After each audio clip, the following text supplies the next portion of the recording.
Ja sam poželio danas nešto reći o nekadašnjoj, nažalost nekadašnjoj Bleiburškoj komemoraciji.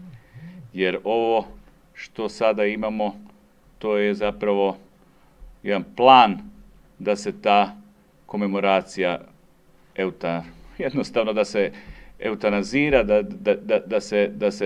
da se dogodi eutanazija te definitivna eutanazija te komemoracije, originalna, dakle one koju narod želi, a to je na Bleiburgu. Ja sam bio tamo u nedjelju i mogu vam samo prenijeti neke od svojih dojmova kako to sve skupa izgleda. Ne zaboravimo da je Bleiburška tragedija jedan organizirani zločin partizanskih komunističkih zločinaca. To nije nešto što se sada pokušava ugurati u javni prostor, da je to neka bila pojedini povjesničari to guraju na čelu sa Klasićem, da je to bila odmazda za strašne zločine koji su se događali u ratnom periodu. Ne, to je bio komunistički organizirani zločin kako bi se poslala poruka.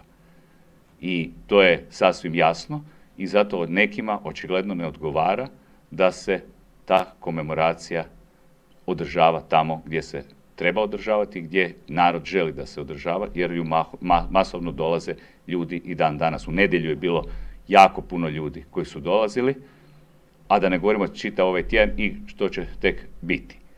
Ono što je tu bitno za reći je da se tu radi očigledno o dogovoru određenih jakih političkih i parapolitičkih struktura koji žele da se to pitanje stavi ispod tepiha i da se jednostavno pusti generacijski u zaborav, da se ništa ne događa. Tu očigledno postoji određena zavjera koja je i međunarodna i koju Plenkovićeva vlada provodi.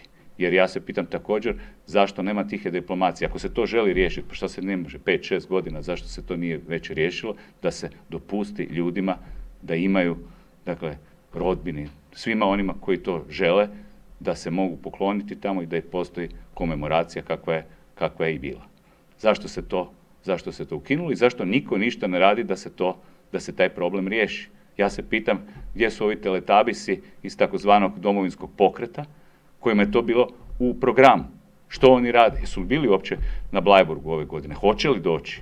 Hoće li se suočiti s činjenicom kako to sve skupa izgleda? Ja sam bio tamo, napravio sam i neke fotografije, mogu vam poslije presice pokazati. To je tužno kako to sve skupa propada, kako ti objekti propadaju, kako spomenik propada i kako je to očigledno planski, jer je to prevažna stvar da bi to bilo slučajno, pogotovo u Austriji. To je očigledno planski se organiziralo da to propada i da se o tome niko ne brine, a vidimo da se o tome ne brine ni hrvatska vlada, ni partneri u hrvatskoj vladi. I to je tužno. To je tužno, mi ćemo nastaviti tamo dolaziti i nastavit ćemo svake godine ponovo pitati za objašnjenje i tražiti da nam se kaže što se događa s rješenjem problema Bleiburške komemoracije. Evo, hvala lijepo.